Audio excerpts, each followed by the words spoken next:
It's Friday, August 15th. I'm Adam Walsh, and this is The Signal. Today on the show, we are bringing you a distraction from the news. Most of the hour, something different. We're spending the hour, most of it, talking about movies and TV. The lines will be open.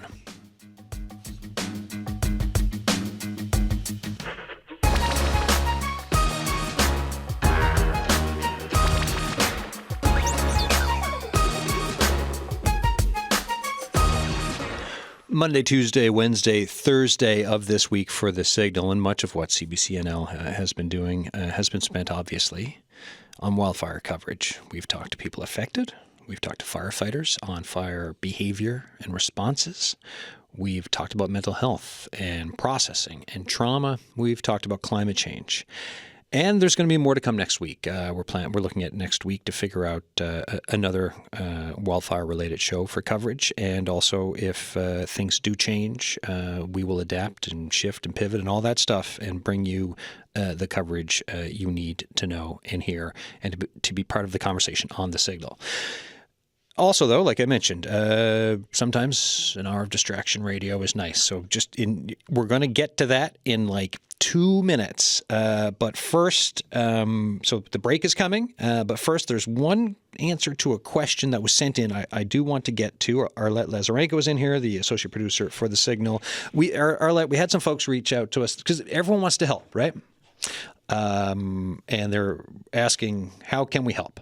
So you sent some notes. And what have you found out? Yes, Adam. So, people wanted to feel just useful to see how they can help with the wildfire efforts.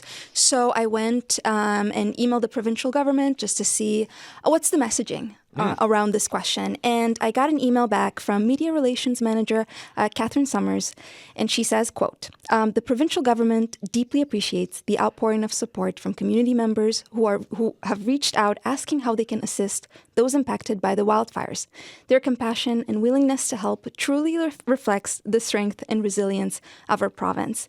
She then goes out to say that the department has formalized agreements with the Canadian Red Cross and Salvation Army on emergency social services. So people who are interested in volunteering can definitely reach out to those two organizations.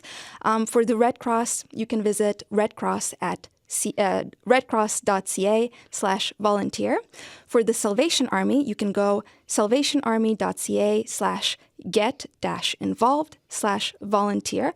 Now, I reached out to the Salvation Army, and they said that they're not looking for volunteers, but you can still reach out, apply to be trained for future volunteer opportunities. Yeah, because like for some of when it's the Salvation Army or the Red Cross, there is training involved to be part of these groups. But the thing is, there's the now.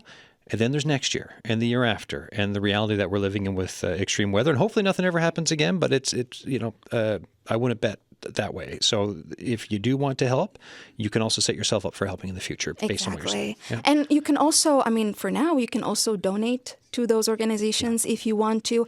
And another thing, recently, the government, if you go to the page where there's the alerts, so for evacuation, for wildfires, they also have a section there that says people who may have resources that they think can help the province fight the fires, they can email forestfires2025@gov.nl.ca. I'm going to say that again, forestfires2025@gov.nl.ca.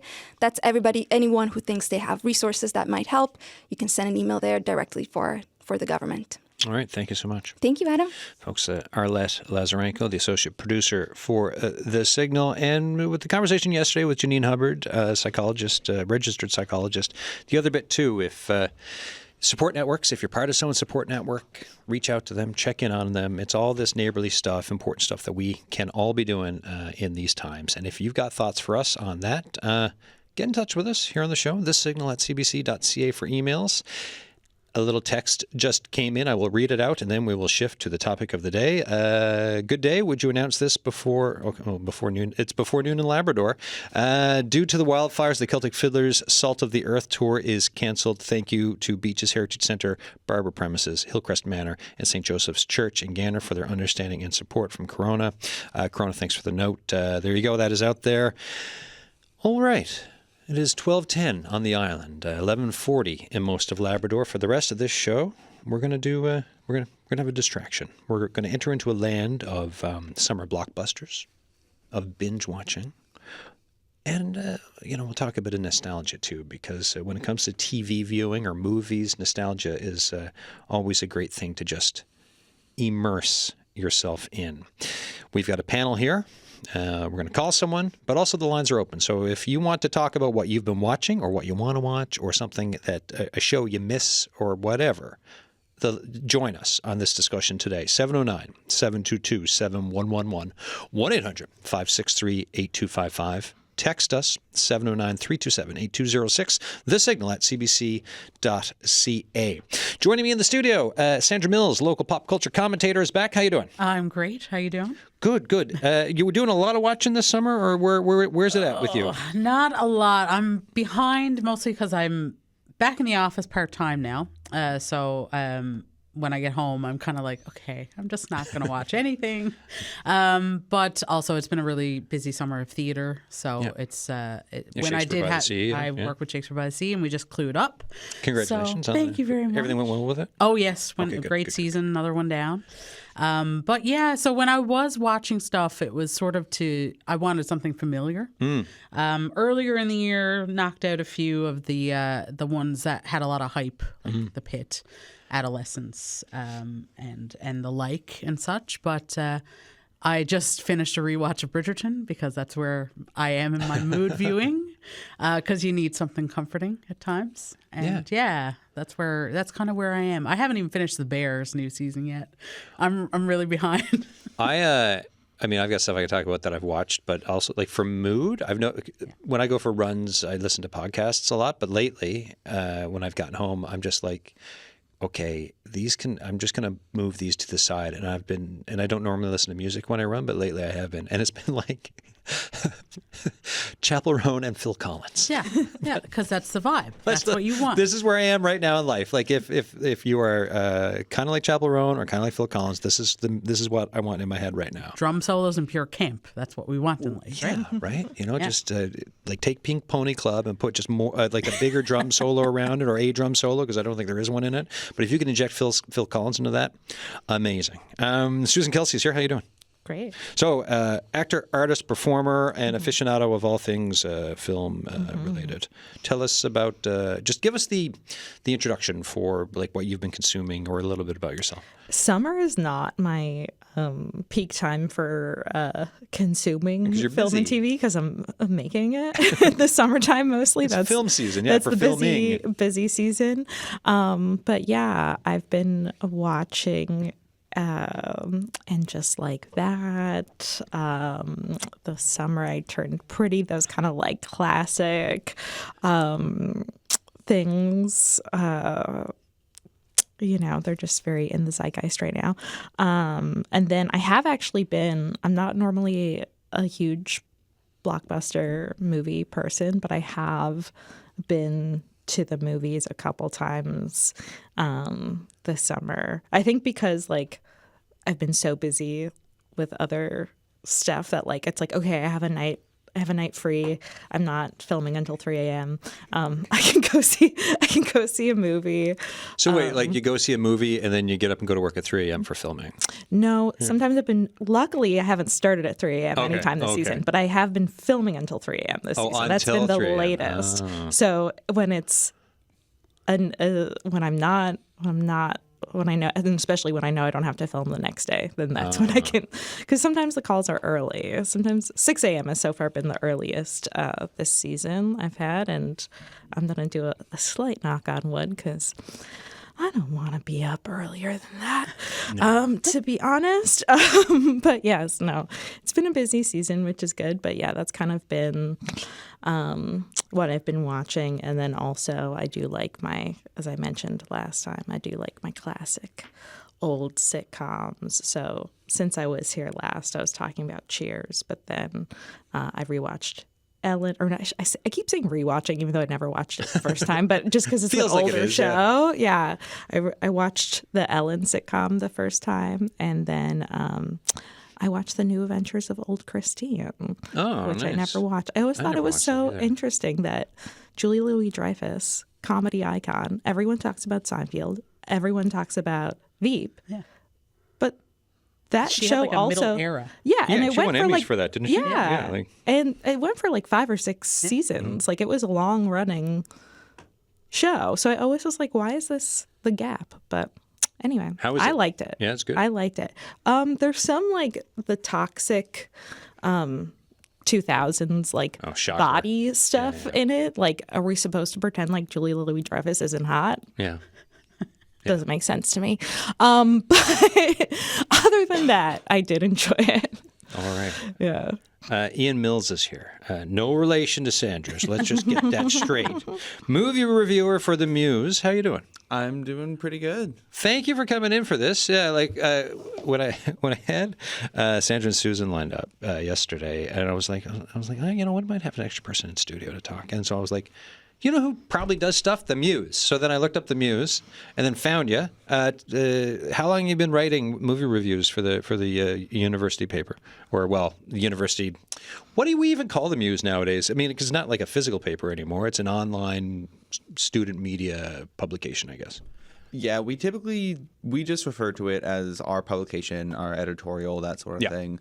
We are in the process of trying to get a physical copy out this fall semester for our 75th anniversary. We are in the process of trying to get that ready. Right. That's cool. Yeah. I'll have to get in touch with you folks for that. We can do probably something around it. Because look, I'm just turned 45 this year, so I remember the Muse being in paper back when I was years ago when I was at Memorial University. What are some recent films you've like? What? Tell me about the recent watching you've done. Recent watching I've done, I've been going to the theater a lot more lately, where I work there. I go see the movies there. I made sure to catch the new Superman. I caught the new Fantastic Four. I'm going to try and see anything that comes out soon. I'm going to try and get in to see. We've also been busy lately, so I have more shifts. In terms of TV, I haven't been watching much. There's a lot of stuff I really need to catch up on. Whenever I do watch TV, it's typically like my girlfriend's watching Andor for the first time. Yeah. So I'm putting all the stuff I need to watch that I haven't watched aside because I'm like, I want to rewatch this show again, even though I've already seen it multiple times because I cannot get enough of it. Why is Andor so good? And tell folks about it. So Andor, it's a Star Wars show. It follows Cassian Andor from Rogue One, and it's sort of his backstory and how he got to where he is in that movie. More than anything, like the people behind it, they really understand the world and they understand like, hey, you don't need to have all the lightsabers and the space wizards to make Star Wars interesting. You can just have normal people having normal people conflicts, and that can make for really, really good Star Wars television. So that's probably why it's so great. Performances are amazing. Anything Stellan Skarsgård's in immediately gets a boost. Yeah. That sort of thing. Cool. And before I go back to the others, what's it like? I always wondered this growing up as a kid about working in a movie theater and how it changes or influences your perception on going to the movies for escapism. Like, has yours changed a bit working there, or like what's the experience like? It certainly has changed a bit because a lot of the things that like I find when you're like a kid going to the movies for the first time, you're wondering like, wow, how are they like? How is this all working? How does it all work? How they actually get the movie working in there? Like what sort of magic goes on behind it? It's really not magic, I would say. Like you notice something and you're like, oh yeah, that's just that like switch needs to be flipped right there. Like you still do get some magic out of it, but it's more so like where I'm there like 3 times a week. And I walk into like if I'm going to see a movie that's busy, I'm like, oh, my coworkers definitely just had to clean like a 200+ person theater. Wow. I'm praying for them. Yeah. Hope they can get through their shift. Yeah. I remember my uncle, when I was a kid, he took us to see Who Framed Roger Rabbit. So I saw that in theater. The first movie I saw without adult accompaniment was with my friend Grant, and I don't think we should have gotten to see it. It was Scent of a Woman with Al Pacino, and I think we were 12 or 13, but and I definitely did not get all of what was said in that movie, but I've loved it ever since. We've got Scott Sims on the line. How you doing? I'm doing great. How are you? Good. Got in touch. We can't do a movie and film show without calling you. What are you watching this summer, and how's that going? I've actually been watching a lot this summer. I had a really busy school year, so I took the summer off and just started catching up on a lot of stuff. So I'm pretty excited about being on here today and talking. Most recently, I just started watching Alien Earth, which is now currently dropping on Disney. That was a lot of fun. My pick for the summer was Taskmaster. This series of Taskmaster was so great. They brought Jason Mantzoukas in, the first American on the show, and it was amazing. Tell folks about Taskmaster then. Okay, Taskmaster is a British show. It airs on YouTube in North America, completely free. Really? Okay. Yeah, absolutely. And they've done it for 19 seasons now, or series now. They get 5 contestants to complete tasks. They don't know how well they've done against each other. Then they bring them into a live show and talk about their results. And it's hilarious. It's so, so good. Sandra made a bunch of movements when you mentioned it. So I talked about it last time at Appointment TV. Yeah. So Taskmaster was my Appointment TV. Me and 2 of my friends every Friday night, because the episode drops at like 5:30. We go over to her house and we would watch it. It is the most fun I've had watching a TV show and this season was incredible. And just on YouTube. Absolutely. Just on YouTube for free. Like, you don't even need the premium. It is because it airs on Channel 4 over there, but we've been watching it since they put all of the seasons up just before COVID hit. Oh, that's nice of them. Yeah. And then they were still filming through COVID, and so they made adjustments and things like that. But if you know British culture and you know British comedians, you will really, really enjoy it. But if you don't, you get to explore all these amazing people, like all these legendary actors and comics. There's almost 20 seasons of material for you to go and watch. And learning a bit about like British humor and how it can be different. Yeah, it's pretty accessible. Like there's nothing in the seasons that I can think of that you wouldn't get necessarily. You might not get specific references, but like you said, Jason Mantzoukas was on this season and is like the most American. Like, they rib him for being American incessantly, and it's great. But he is an agent of chaos. All right. Like, he was determined to destroy that set. And it was great. So, Scott, the Taskmaster, what else is on your thoughts list here? I'm going to go, once again, a little bit off kilter and go with Game Changer, which airs on Dropout. I'm a massive fan of Dropout. To me, it's the ideal comedy platform because nobody ever punches down on the entire platform. Game Changer is a series. It's a different game show every episode. The contestants coming on have no idea what game they're going to be playing when they get on the show. And as it's progressed over the last 5 years, the games keep getting bigger and more elaborate, and it shows the love of the contestants and the different comedians that come on. Once again, such a positive experience. All right. And any thoughts, like the Emmys or like the noms are out and stuff? Like, what do you think over the year? Like, what do you think for you has been like the top television viewing? For me, the studio. If they had to create a show specifically with me in mind, it would be the studio. It's everything that I love. I'm a big fan of comedy. This year's been great for comedy. And with regards to Seth Rogen, Catherine O'Hara, Ike Barinholtz, who is fantastic in the show, the studio is definitely my pick to win the Emmy this year. Susan, you watched the studio, right? Yes, it is. I've watched a few things about like movie making or like making TV, and to me it's definitely like the most real version of obviously the sets that I'm on are here and not in Hollywood, but it definitely you're on Son of a Crit, you're on a bunch of different sets. It definitely felt so real of like what it actually is.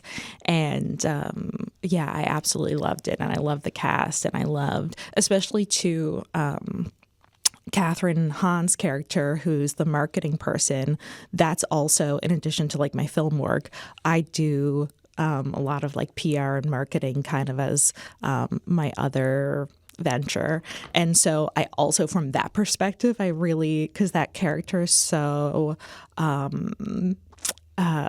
kind of unhinged, for lack of a better word, but I understand that, because when you're trying to make something, when you're trying to edit a reel to like go viral, and like that feeling that pressure of like, oh my God, and we only have like, you know, so many seconds to make this pop.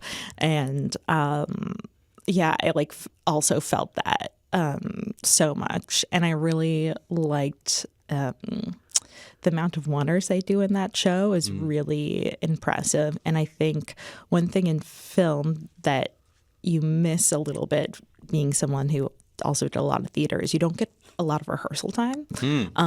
But one thing I think that made the show so good is because if you're doing wonders, you have to rehearse that. You're not just like, hey, okay, here are your marks, let's go. Like, you're rehearsing everything. So tell us what a wonder is. So it's when it's everything is in one continuous shot, so there's no cuts. So like an adolescence. Yes.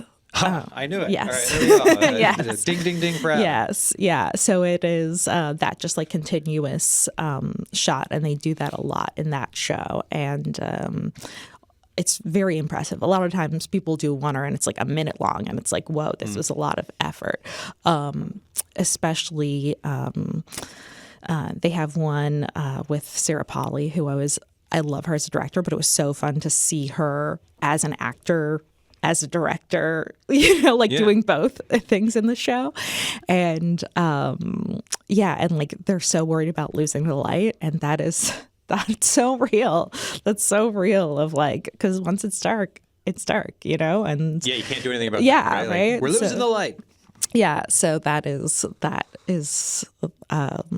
so real, of like that stress of like, we got to get the shot, we got to do it. So yeah, it felt I could relate to it a lot. And like the amount of people they got to be in that show, even just like both the cameos and the main cast, was absolutely incredible. And I actually really liked that they you know, female directors are not as common in the world. And the fact that they had multiple female directors, like Olivia Wilde was in it as a director, Sarah Polley also as a director. So I did also enjoy that, and it felt so organic. You know, sometimes when you're watching shows, like the diversity within it feels like, okay, we had to check these boxes off. Yeah. It never felt that way. It felt this is just the story we're telling. Like, this is the story we're telling. And yeah, I really loved it. I think my favorite one, or the continuous shot from like going back. I remember this movie, one of my favorite movies. It's from, I had to look it up. I was like, what year? 2003. And it's Old Boy, directed by Park Chan-wook. And that year it won the Palme d'Or at Cannes. And this was one of the things that really started setting up Korean film for where it is today, right? People think about Korean pop culture, they think like Gangnam Style. Old Boy is the thing that really, like Gangnam Style, that fight scene's incredible. Isn't it great? Like, it is just so good. If you haven't seen it, folks, if there's a way to watch it, do go. But like, I think that movie really kind of holds up.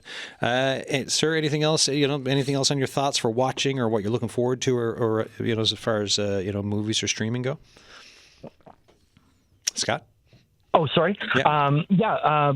Right now, movie-wise, I'm going to stand on a soapbox here and say that you should see comedy in theater.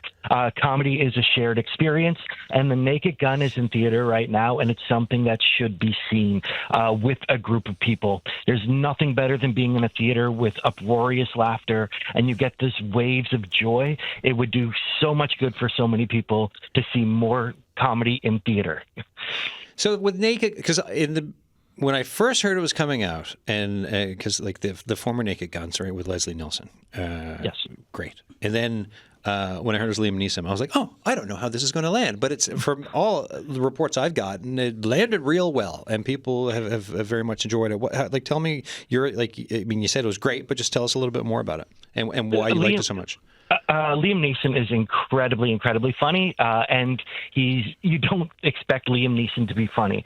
No, because he's supposed to be angry and throwing people around and being like, "I will find you," which is what makes it work. And it's directed by Akiva Schaffer, who you might know from like Lonely Island, and he really understands comedy and knows exactly what this movie is supposed to be. It hits the levels that you want it to do, and it doesn't punch down once again. Just a great experience. Yeah, and Pam Anderson's great at it too, huh? Yes, absolutely. She's really having a comeback, which I'm loving. It's so good to see her getting the roles that she hasn't gotten really ever in her career. I know you don't have a whole lot of time. Anything else before we let you go? Yeah, absolutely. So I really liked this year the Superman and Fantastic Four combo. Seeing lighter action movies has been so good. If you're going to watch any stand-up right now, Mark Maron has a new special on called Panicked. Mark Maron is the George Carlin of our time. He has a lot to say, and it's so enjoyable. So check out Mark Maron's He's Panicked. really having he's been having moments, and like with his long-going podcast, which is now ending, but like with the clips I've seen from the stand-up special and some of the media tour around it, he's really kind of having this moment right now and putting out some real interesting messaging to counter a lot of the other the folks who are punching down, I should say. Yes, absolutely. Comedy should be raised. It shouldn't be down. Yeah. All right. Hey, thanks for taking time as always. I love your thoughts on all of what you've watched and the kind of analysis-y, conversation bits that you've provided. As always, sir. Thank you so much. Thank you. Scott Sims there, movie buff, who we call whenever we do these shows. Any thoughts on what Scott was saying? It's from the comedy and summer escapism of it to anything else.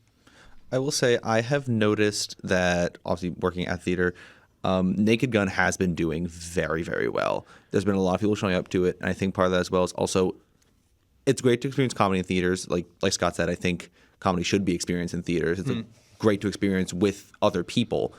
Additionally, as well, if you're one of those folks who isn't big into a movie being longer, it's a short movie. It's only like hour and a half. It's the only movie we can squeeze in 5 showings a day of because it's just that short.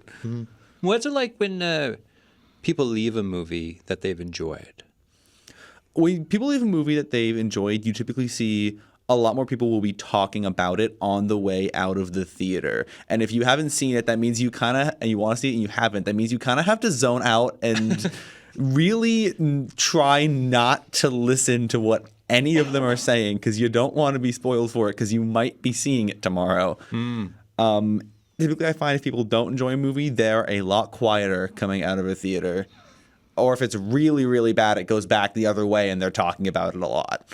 See, this is the analysis I've been wanting around, to have someone's working at the movie theater. I've not heard this stuff before. I've always wondered it. So this is great. Thank you for coming in here today to talk all about it. Susan, stand-up comedy. Speaking of which, is it tonight? Yes, I will be doing a show at the Ship. It is my first show that I'm producing this year, which is very exciting. I'm producing it with my friend, MK Morris, who is also a very funny comedian. It's going to be a great show. The doors are open at 9 and the show starts at 9:30. You can get tickets at the door. It's going to be really fun. I was hit by a car in February, which is a real bummer. And I was laid up for most of the winter and wasn't able to do anything basically for months. Actually, I did do a lot of sit-down comedy because my knee was injured. So I'm really excited to be producing and be back on stage and have a show that's mine. I'm very excited to get back to that. I had a lot of plans, a lot of lofty plans for 2025 in terms of making my comedy and stuff. So I'm glad I'm finally able to get back on that horse. How do you know when I mean, there's laughter, obviously, but when you're really connecting with an audience, what's that like? And how Oh do you my know? God, it's the best. It's just, when people are really, especially for me, I'm a bit more of like a storytelling style of comedian, which I think is part of the reason why I like Mark Maron so much as well, as we were talking about earlier, because I feel like that's very much his style. I know some people are very much that like, okay, here's the setup, here's the punchline, and if they're not getting a laugh every 30 seconds, then it's like, we're not doing it. But I like a joke that has a big setup, and I like when people are hanging on to every word of be like, okay, what happened next? And then you get the big laughs. Like, I like the build. And then sometimes when you build something, then you can get a lot of quick jokes. It's like, okay, I've done this big, maybe this setup took a while, but now here's a lot of things about it. And yeah, it's so good. It's when I started stand-up, it was a bit weird, like being myself on stage, because I've been an actor for much longer. So yeah, it was interesting. I'm like, oh my God, I'm just being me. But yeah, now it feels very comfortable, and it's sometimes it's even a little bit more gratifying, because it's like, oh, I wrote all this. This is what came out of my brain, and you like my performance. It isn't just of performing someone else's words. So I like doing both. Like, each is a different experience. I mean, that really beats an Instagram like, though. Yes. Yeah. Oh my God. There's nothing better than like someone coming up to you after the show, or like when you're in a show and you see the comedians before you like not be able to win over the audience, and then finally you go up and you get them all. That's a good feeling. Yeah, you're like, I'm winning. You get them on your side. Yeah, that's good. Life is a competition. Yeah. Or like when people like comment on it in real life, like, I've I'm not a celebrity by any means, but a couple of times I have been to a coffee shop and have somebody be like, oh, hey, I saw you. Here's a scone, That's cool. That is nice. Yeah, getting a free scone on occasion is very exciting. Yeah, so no, it is the absolute best to just be on stage and make people laugh. Yeah, there's a short coming out. Yes. Oh, yes. Okay. Yes. I really want to talk about this. So it is called Oliver. I made it with my friends, Andrew Strickland, who's the writer-director, and my other dear friend, Andrea Dunn, who produced, and they've both been working in film for a really long time. And it is premiering at the Atlantic International Film Festival in Halifax on September 15th. And that's just, I'm acting in it, which is very exciting. I'm eating food. I've eaten food in film before, but this is like, it's only me. Not to be a spoiler, but I was like, oh wow, I'm very self-conscious of how I eat now. Yeah. But, Andrew, what a beautiful director. He did not he made me feel like I was eating like a star. Anyway, but yeah, no, I really want people to support this, not just because it's a great film, but my friend Andrew Strickland, as some people may have heard about, was in an accident on set in the beginning of July, and it was very scary, and so he's still in the hospital, and he's a single father, and he has a complete spinal cord injury, so he's never going to walk again, and he's using a wheelchair, and accessibility is such a big issue in this city, and we really want to support him as much as we can. So seeing his beautiful film that he made, and his GoFundMe is still out there if people want to donate to that. And I think we're doing some more fundraising things for him. But yeah, supporting his art is, he makes great art. He's also an incredible musician. Dickie is the name he makes music under. But yeah, all of his art is incredible. So supporting his art, especially now, is important. I met him. I did the Hulk Caesar podcast. Great local podcast, folks, too. Also Yes. on YouTube, if you want to, they get folks from the community in to talk about community stuff, and it's just kind of one of the things that I really appreciate in the wheelhouse of what I do. And met him there, had a grand old chat, and it was I heard the news, and it's to underscore your point about supporting art and to know who's in our community, and when folks need a bit of help, and just a bit of just awareness and appreciation of what people do. Yeah, no. It's especially too making that movie, seeing him as a director, because this is his directorial debut. I was like, this is his thing. When you see someone like really like in their purpose and like shining so much, and like I was like, oh my God, like you were made for this. Like this is so perfect for you. So it's pretty devastating, but he's also, he wrote it. He's an incredible writer. So I hope that he'll be able to write more wonderful things in the future, because he's still, he's still got that wicked sense of humor he has. So yeah, I just love him a bunch and want people to support him. Thanks for that. Folks, you're listening to The Signal. I'm Adam Walsh. Today, it's a distraction from the news. 50-odd minutes of talking about something completely different, because we've been talking about wildfires all week and other stuff, obviously.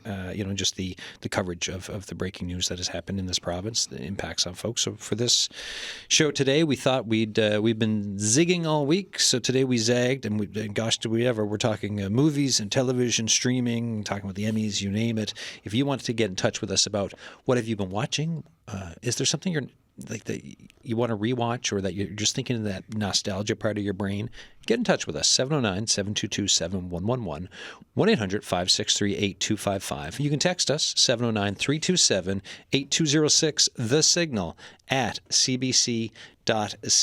I've got a little The Signal pop culture panel, I guess, in here today. Sandra Mills is back, as always, local pop culture commentator. You were just listening to Susan Kelsey there, actor, artist, performer, stand-up comic. And Ian Mills is here, movie reviewer for The Muse. We did get an email. Let me look at it. All right, from Pat. Hi, everyone. TV series. From a nostalgic point of view, I'm halfway through about, I think it's 10 seasons of the TV series Smallville.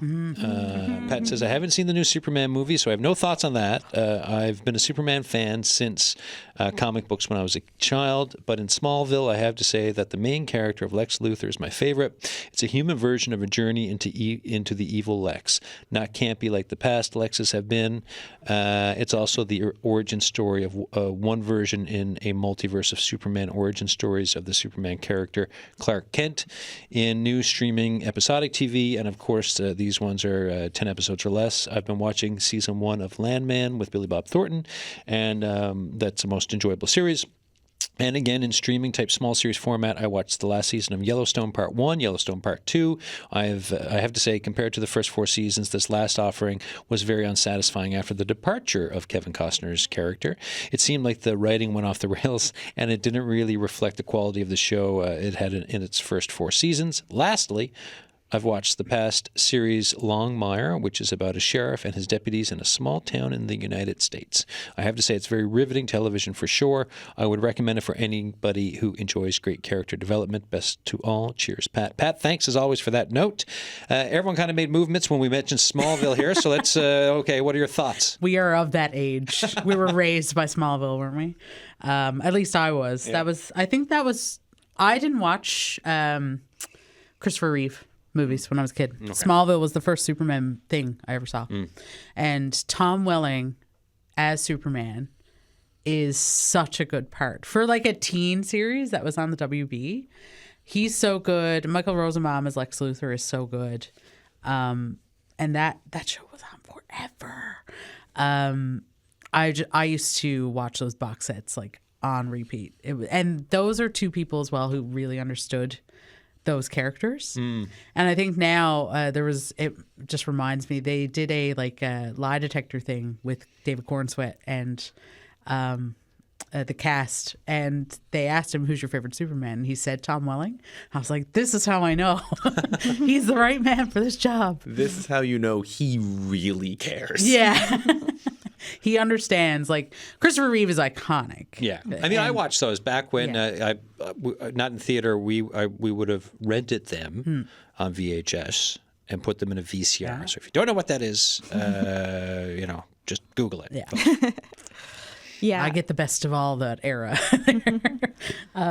But yeah, it's I think Tom Welling on Smallville and that all the relationships on that were so indicative of the early 2000s and spoke to our generation in particular.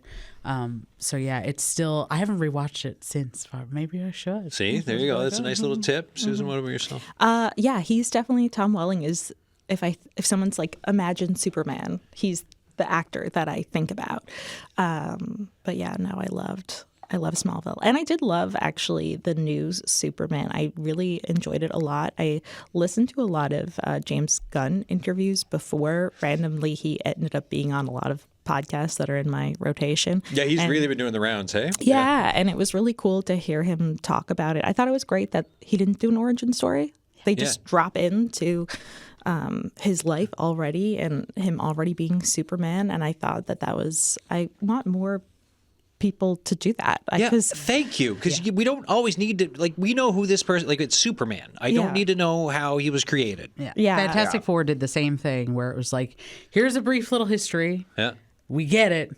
Let's move on. Fine. Just give us a little sizzle reel or something of and then to move it. Yeah, go ahead. Oh, yeah, I was going to say, the Batman did a very similar thing when that came out. It was like, you guys know who Batman is. You know his deal. You know what happened to his parents. Everything. We know this. Let's just give us a Batman movie. We don't need to start from scratch every single time, which is great that they did not. Like, let's just see him use his gadgets. Let's just see him punch some criminals. Let's see him use his Batmobile and deal with a surprisingly scary Riddler.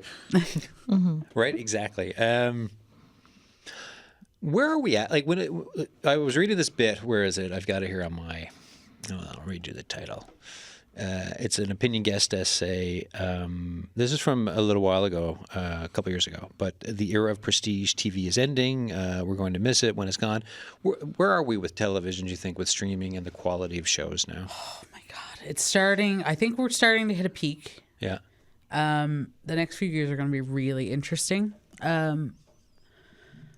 I've kind of hit critical mass on what I can consume. And I think a lot of people are meeting that as well. But you see more actors now, they're more attracted to the idea of doing the 10-episode arc, potentially than a movie.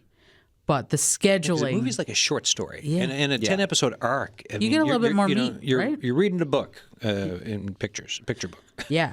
So it takes... What annoys me is the turnaround time. Like 10 episodes a year is... frankly really frustrating for the viewer. Yeah. And like I just we had talked about it on the phone. I just finished season 3 of The Gilded Age, which has finally, I think, reached its viewership. It is, no one does period drama like Julian Fellows, and people have finally cottoned on to it and they're becoming really popular. But now we have to wait until next year for another 10 episodes. Or another 8 episodes, I'm sorry. Like 8 episodes, that's it. I mean, that's a Saturday. Yeah, Not even a Saturday. that's a day. Yeah, like that's like Saturday afternoon into evening. And then you're like, well, now what? So I think that is where people are getting frustrated with having to wait these long periods. Like Bridgerton is constantly brought up as that idea. Like all those kids are going to be 40 by the time they're married. And trying to get the film, it's all down to actor scheduling. But for years, it was always cable TV, 22 episodes, start in September, you end in April, you get a summer off, repeat. Yeah. Mm-hmm. So now we're in this really weird situation where it takes so long. Now the quality is excellent, but there's got to be a little bit of viewer drop off and interest drop off, and I need to research it more because I'm not sure what the incentive is for the viewer to stay subscribed to these streaming services for the rest of the year if that show is no longer on. You know what I mean? I can speak to this a little bit. Yes, please. So part of the strategy also if you've noticed, like they'll even like an 8-episode season, they'll be like, we're going to drop the first half of this. And then it's because they want to keep the subscribers. So that's why they're doing these split up things and doing that. But yeah, no, it's. So I'm thinking Squid Game and The Bear. Yeah. And it's really hard, particularly for actors, because the thing is, if you're only shooting 10 episodes or 12 episodes or 13, those, an episode a week is not uncommon for, like a half hour. And so that's really not that much time. So then you have to, as an actor, then it's like, okay, well, if I want to make a living, I need to get cast in something else. But then because these shows are not enough to keep, that's the thing with, like, if you think about Friends or something, those actors, they just had it's like, okay, we have our 2-month hiatus and that's our time where we could do something else. And also they have the exclusivity. But because none of these shows are giving them that consistent level of work, they do have to pursue other work. And then that's when it gets tricky with the schedules and stuff, because you're not making a living from just, and it's so hard to get cast to get that role. You don't make as much on streaming now. This is why that poor Pedro Pascal is just working everywhere. He's everywhere. I mean, seriously, I think he was outside my house this morning. He's literally everywhere. I wish. I mean, really though, I'd be like, oh, hey there, Mr. Dreamy, Yeah. It's. Sometimes I watch these videos of actors like opening their residual checks, and it's so interesting to me because I haven't ever received a residual, but it's, I'm like, oh, you made the amount of money from your residual of a show you did 25 years ago, and it's the same amount I made from my part on a show that I'm like actively filming. Yeah, and so for residuals, if you worked, especially if it goes to syndication and goes into reruns, so like from the Friends shows that keep getting played to you name it, those actors will still make money. And on the music side, for example, when Christmas comes, cha-ching for Mariah Carey every year. And she's still getting all those residuals and checks, a lot of money from the Christmas song that everyone knows by this point. And if you don't, well, you'll hear it come Christmas. Oh, trust me, you will. When I lived in South Korea, they would just play it all year long. Like a lot of shops. And I'm like, why? It's July. Why are you playing Mariah Carey Christmas? But that was like a while back.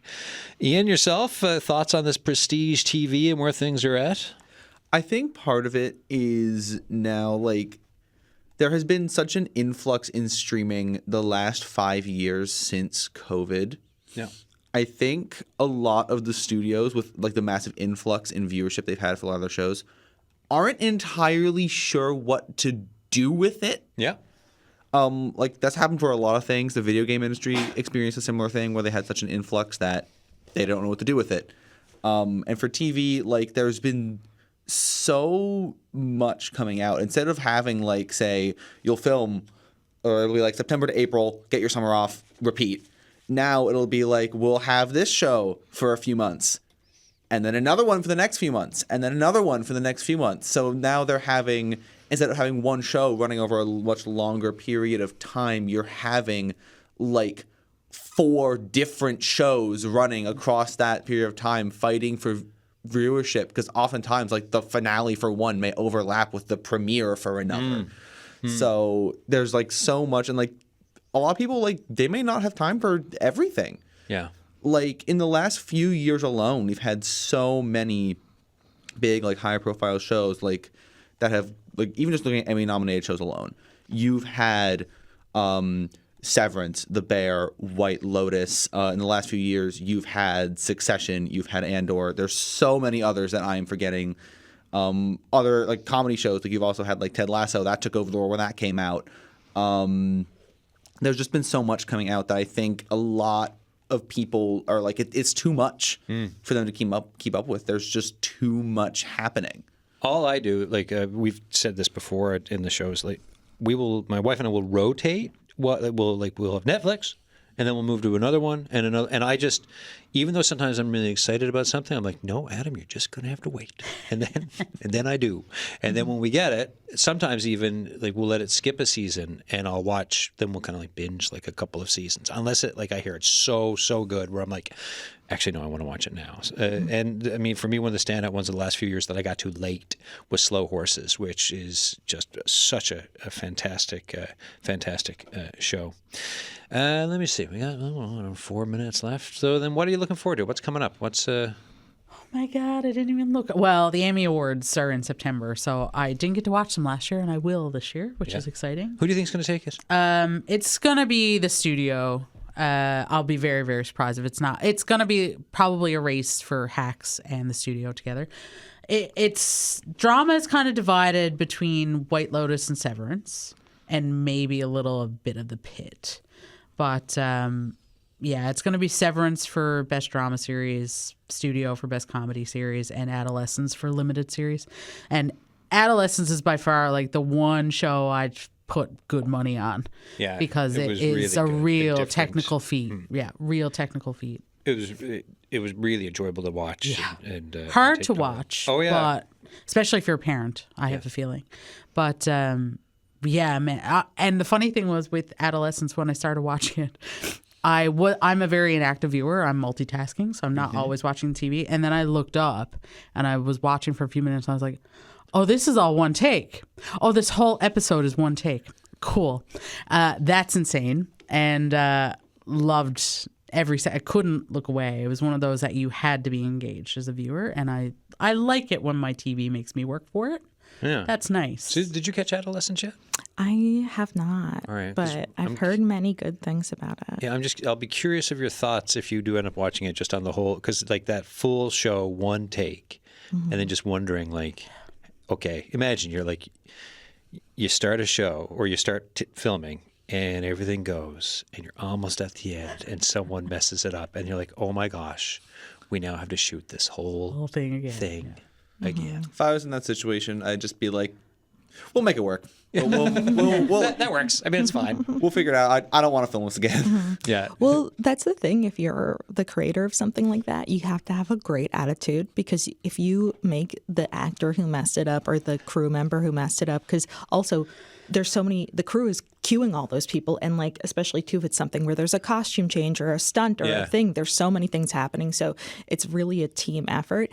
And if anyone messes it up, you really can't make them feel bad about it. You really just got to move on and let's go back, because if you do, then it's going to just make it harder to get back into that groove. Especially on Adolescence, it's I think 2 of the episodes primarily are with kids. Yes. Yeah. So like, Yeah. and kids are Powerful performances. Yes. Like just the performances in that show were just top notch. incredible. Yeah, incredible work. I watch all those like actor, producer, director, writer roundtables. And so I did hear him talk about creating that show and the process, and and like working with kids and all of that stuff and how he did it. So it was very interesting for me, especially to just like, it's so interesting. People say don't work with kids, but that's kind of a thing in the film industry. But just from my experience on Son of a Critch, not that I have scenes with the kids, but just I've done some other stuff on the show, and I love it. All the kids are great. I love all the kids. Also, everyone I feel like is in a good attitude around the kids. Like everyone everyone's nice. Everyone keeps a smile on their face. Everyone is like up. So I recommend it. We have 20 seconds left. Well, then the music plays. Give us one recommendation each for someone to watch, either to go to the movies or to watch at home this weekend. Go to the movies. Out of what I've seen, I do recommend seeing the new Superman movie if you haven't already. It is phenomenal. They get the character done so well. All right. Thank you, Ian Mills, Susan Kelsey. Sweet Angel Baby, local feature film, will be in theaters this weekend. So go check that out. Great one. Go ahead, Sandra. Formula One, and then watch Drive to Survive on Netflix and get immersed in the driver culture. And if you like stuff in German set in the 1860s, watch The Empress. My wife and I just watched it last week. It was great. Thank you, everyone. And thanks for listening to a distraction show here today. We're working on coverage for next week. On Monday, we are going to cover the Canada Games, and you're going to meet some volunteers and some athletes live on location just near the Athletes Village. Thanks for listening, everyone. Cheers.